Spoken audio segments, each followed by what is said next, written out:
Okay, so let me set the scene. Earlier this year, I was asked to create a scavenger hunt for the local teen club. And naturally, since I love that kind of stuff, I answered yes. But since I'd already done multiple scavenger hunts before, I decided that I wanted to shake things up. So, and you probably know where this is going. I decided that I wanted to make an escape room instead. Anyways, things went smooth. The teens escaped in about 48 minutes, and I managed to catch most of it on camera. In short, things went smooth. But that's not what we're here to talk about today. Because in May, I got contacted again. This time by a friend working at a school down south. They needed an activity for the participants of a summer camp, so they asked me to come and grace them with my escape room brilliance, to which I said yes. That's great, but what is an escape room, you might ask? First off, don't interrupt me when I'm talking. Second, well, it's pretty self-explanatory. People are locked in a room and they need to get out. Not by ramming through the door or rappelling down a wall, but by solving different puzzles that are scattered all over the place. Like this classic metal entanglement puzzle with a key attached. Or this exotic spicy code using colored lights. Yeah, I'm a bit of a puzzle fanatic. That said, let's see what we have to work with here. First, we'll need a room to escape from. We've got it. The school actually has multiple rooms with locks and a matching key. Each is about 25 square meters, which is much bigger than my first escape room, but we don't have to fill it completely with puzzles. We just need to remove most of the other distracting elements so people don't get hung up on too many red herrings. You have to anticipate that people are going to see clues and things that you just didn't expect. And I don't want that happening too much because my friend estimates that 30, maybe even 50 people will be interested in trying the room. I'm flattered, of course, but that does lead to some problems with the logistics. I can't possibly design an escape room with enough puzzles to entertain 30, let alone 50 people at once and for 40 minutes. So I'll have to actually go and do like the actual commercial escape room attractions. I will not just do a single-use escape room. I will have multiple teams coming in there one at a time. Furthermore, and to challenge myself, I will not just make one escape room, I'll be making two. So, here's the plan. 2 rooms next to each other. Players are divided into teams of 5 or 6. First team enters room 1 and they have 20 minutes to escape. When the 20 minutes are over, everybody leaves and I start preparing the room for another go. Meanwhile, second team enters the second room and start puzzling in there. After 20 minutes, everyone leaves room 2 and I start preparing that room for the next team while team 3 is in room 1. Basically, at any given point, I'll be preparing one room while the team is in the other, and that will then switch back and forth for maximum efficiency. Great. So now let's get to the fun part, the puzzles. Now, I'm not starting from nothing here. I have a small collection of little puzzles that I've been collecting throughout my life. But I can't just use any old puzzle for my escape room.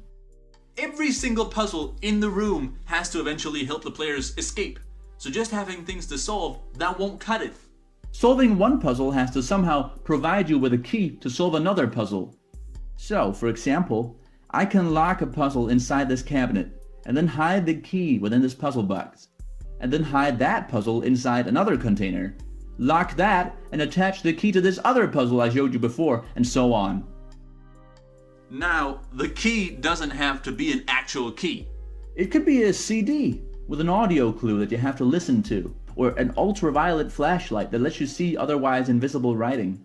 Or the key could just be a combination of numbers that you have to enter into one of these cool padlocks. A code like that can be hidden in all sorts of ways that a physical key just can't. Let's get more concrete for a bit. In my last room, I had this old stationary computer on the table that had a bunch of decoders on the desktop, like Morse code, Braille, things like that. I like the idea of using the computer, but I'd like it to be something a bit more inspired than just some decoders. Now, I also put a little mini game on the desktop that one of my friends had made as kind of a last-minute idea, just to distract and entertain a bit. So I thought I'd elaborate a bit on that idea and turn it into an actual puzzle. I also had this kinda crazy idea to do with the monitor. Basically, there are these tutorials online that show how you can peel a layer off an LCD screen and the whole screen just becomes completely white. Then if you look at it through a polarizing filter, which is what you just took off the screen will be readable again. And then these people are taking polarizing filters and putting them into glass frames so that you can only see the screen if you're looking through these special glasses. So anyways, I'm giving this a try. I bought a used monitor at a thrift shop, as I didn't want to run the risk of badly damaging a screen I cared about. I'm taking off the front cover and starting to cut through the screen with a scalpel.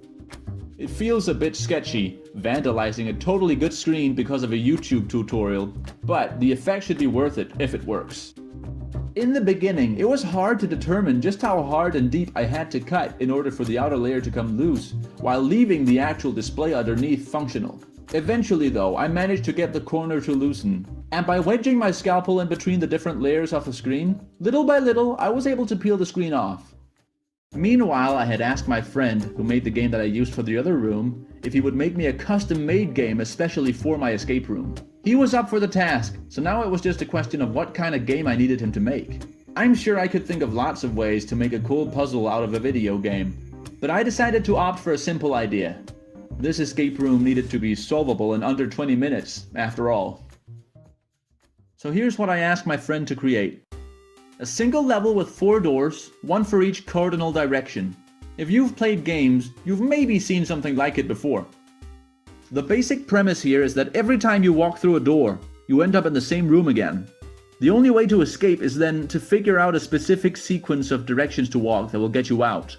So in a way, this puzzle is basically just a glorified combination lock. The combination that I'll be choosing is east-west, east-north, south-west. Now, different games like to hide their solutions to this kind of scenario in different ways. But since my game is directly tied to a physical escape room, I thought I'd let the two worlds collide and hide the code somewhere physically in the room. Once again, I decided to go for a simpler solution. I wrote the answer on the first couple pages of this book using an invisible ultraviolet pen I bought at my local toy shop. You can use the flashlight I showed you earlier to make it visible. If you look hard enough though, the pen is only partly invisible in normal light, so I used a normal pen to write the national anthem on top. That should camouflage it a bit. Finally, to give people a pretty tangible clue, I wrote the word light on the book cover. While my friend works on the game, I finish mutilating my screen. It's not a flawless job. There are some scratches here and there, and there are spots of glue left on the screen, but I'm satisfied with what I ended up with. The screen still works when I power it, and it does indeed go completely white. For anyone right now considering to do this on a screen of their own, I should note that it actually is possible to see the contours on the screen if you look at it from the side instead of head on. You definitely could circumvent this whole puzzle by doing that, but I think the players will find it more practical, and not to mention cooler to use the glasses. Speaking of the glasses, the tutorials that I watched online all said to take a pair of 3D glasses and replace the lenses with cutouts from polarizing filters that they bought online. You don't necessarily need to do that because the 3D glasses that are most widely used nowadays already have polarizing lenses. You just have to turn the individual lenses a bit to figure out the position where their transmission axis matches that of the monitor. Of course, all you can really do is turn the two lenses so that their axes are the same, since most 3D glasses don't have circular lenses that can be turned any way you like. Long story short, I ended up with glasses that would let you see the screen correctly if you wore them and tilted your head a bit. I think the glasses make this puzzle more intuitive and not that hard, which is fine with me. Alternately, you could just provide your players with a single lens. Okay, enough with the polarizers now. The game is done. This is what it looks like. Oh, and this is what it looks like through the polarized glasses. It's exactly what I asked for. It consists of 6 screens that you can exit to the north, south, east, or west. If you take the path specified by the book, a text window will pop up telling you the code for a combination lock. If not, the game will reset. All there's left to do now is put the combination lock in place, and we have ourselves a nice little string of puzzles revolving around the computer. Now you might think this is a bit too easy for an escape room, but please keep in mind the circumstances here. A lot of my participants will have zero experience with escape rooms. They'll be going into this totally clueless, and on top of that, this and more is supposed to be doable in 20 minutes. Combined with the puzzles I can reuse for my last escape room, it all adds up to a decent pile now. And we've got a bit of everything here. There are physical tools that you have to find and utilize, objects that need to be manipulated to solve a puzzle, codes and clues that need to be put together to make sense, and puzzle pieces that are hidden in plain sight. We've got physical puzzles, digital puzzles, visual puzzles. I even have a couple audio puzzles. The only thing I'm missing is a puzzle that incorporates the element of cooperation. Guess I'll have to look into that possibility next time. But to be frank, most puzzles are already easier if you cooperate. So, this is it for now. I've got everything prepared.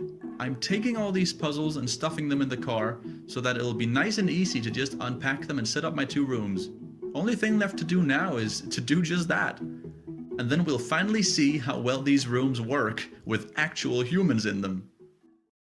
If you want to see that video, the link is right here on the left. You can't miss it. If you're interested in the more in-depth making of my first escape room, here's a link to that on the right. It's in Danish though, so do be warned. Now, thanks a bunch for watching. I'm trying to grow an audience here on YouTube, so right now, every view matters. And this video took forever to make. So if you did enjoy it, I would very much appreciate if you let me know.